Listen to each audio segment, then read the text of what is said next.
Assalamualaikum warahmatullahi wabarakatuh. Kembali lagi bersama saya Bahrun Tantowi. Kali ini kita akan membahas materi tentang perbandingan trigonometri di sudut istimewa. Di mana sudut-sudut istimewa yang akan kita bahas di sini ada di sudut 0 derajat, 30 derajat, 45 derajat, 60 derajat, dan 90 derajat.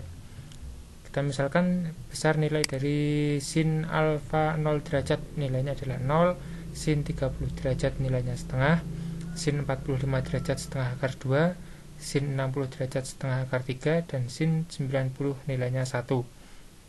Sampai di kolom yang terakhir di sini ada cosecant alfa, besar sudutnya 0 derajat, tak ada, sehingga ya. Terus besar sudut 30 derajat cosecantnya ada 2, cosecant 45 derajat akar 2, cosecant 60 derajat 2/3 akar 3, dan cosecant 90 derajat nilainya 1. Langsung saja kita ke contoh soal, dimana yang pertama ada tangan 35 ditambah tangan 45, yang kedua ada secant 0 derajat ditambah secant 45 derajat, dan yang ketiga ada cosecant 30 derajat ditambah cosecant 90 derajat dibagi secant 0 derajat plus secant 60 derajat.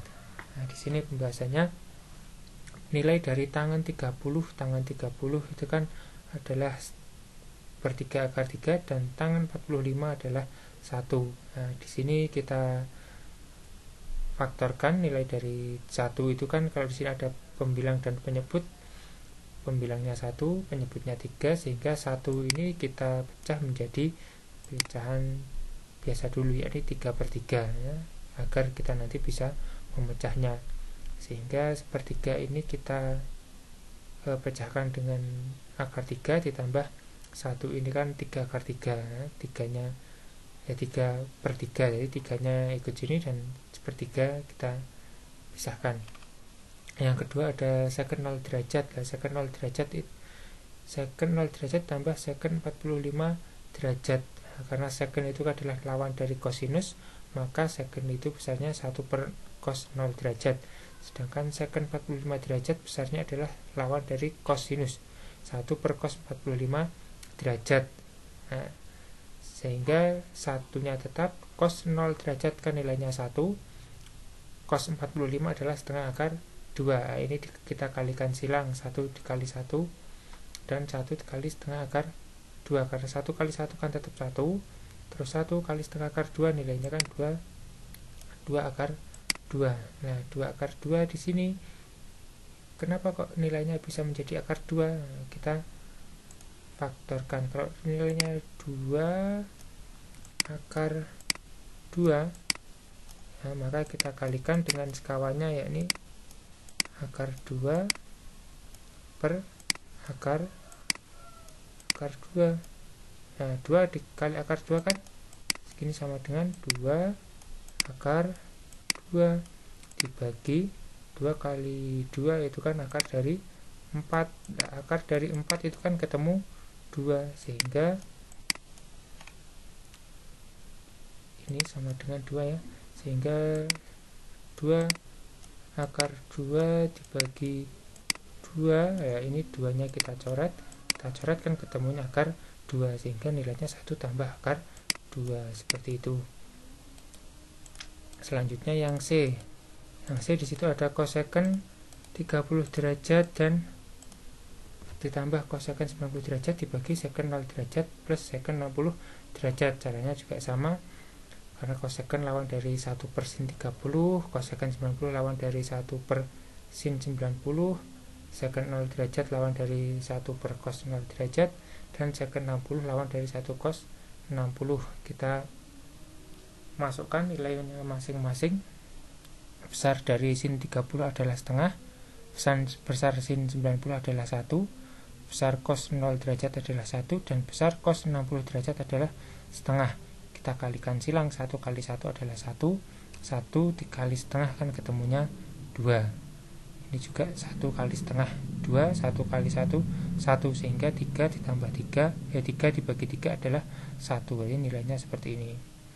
Nah, selanjutnya kita ke contoh dalam kehidupan sehari-hari. Di sini ada sebuah contoh Ya, sebuah contoh, sebuah pohon berjarak 100 meter dari sebuah pengamat yang tingginya 170 cm. Apabila pucuk pohon tersebut dilihat pengamat dengan sudut elevasi sebesar 60 derajat, berapakah tinggi pohon tersebut? Ya, kita misalkan ini pohonnya, ini orangnya ya. Besarnya pohon ya, besarnya pohon ini kita disuruh mencari tingginya ya, dilihat dari tinggi seseorang dengan 170 derajat. Jadi yang harus diketahui jarak pengamat ke pohon, jaraknya dari pengamat sampai ke pohon adalah 100 meter, tinggi pengamat 170 cm atau 1,7 meter, sudut elevasi yang dibentuk orang yang melihat titik puncak pohon adalah 45 derajat. Yang kita cari adalah tinggi pohon ya, dari tingginya mulai dari pohon atas sampai titik puncaknya. Caranya ya, kalau kita ibaratkan pohon ini adalah T, berarti kan kita mau mencari berapa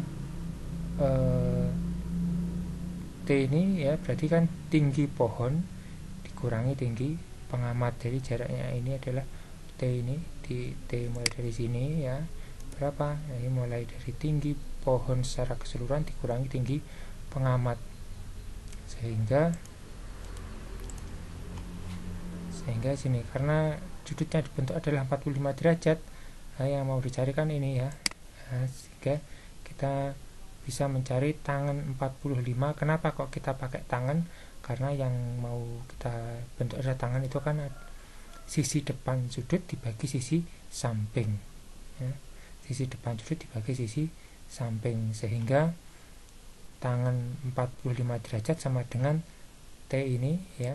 T tinggi mulai dari sini segitiga ini adalah T nya dan ini adalah X nya.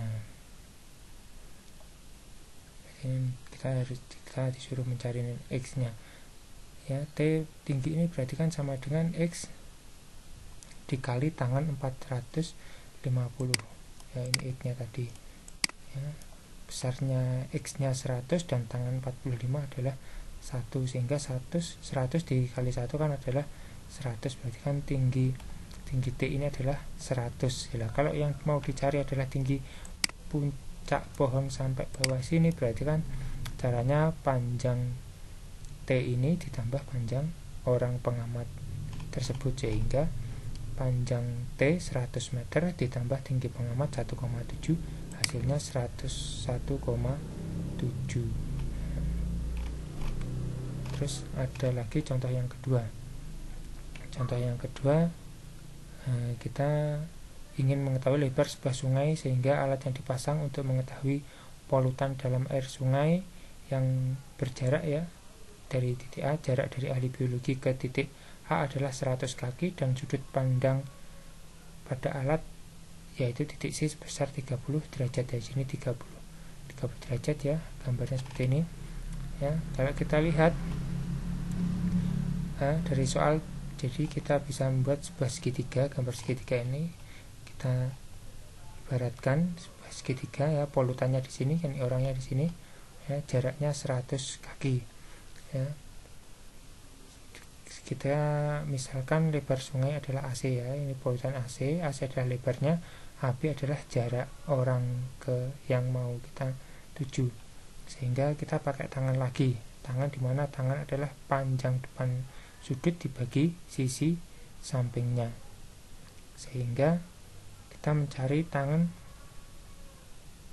ini CA dikali 100 ini ya. AC sama dengan 100 dikali tangan 30, sehingga 100 dikali tangan 30, tangan 30 kan besarnya adalah 1/3 akar 3, sehingga 100 dikali 1 kan 300 per 3 akar 3. Jadi lebar sungai adalah 100 per 3 akar 3. Demikian penjabaran dari sudut-sudut istimewa dan salah satu contohnya. Apabila ada kurang lebihnya mohon maaf. Saya akhiri. Wassalamualaikum warahmatullahi wabarakatuh.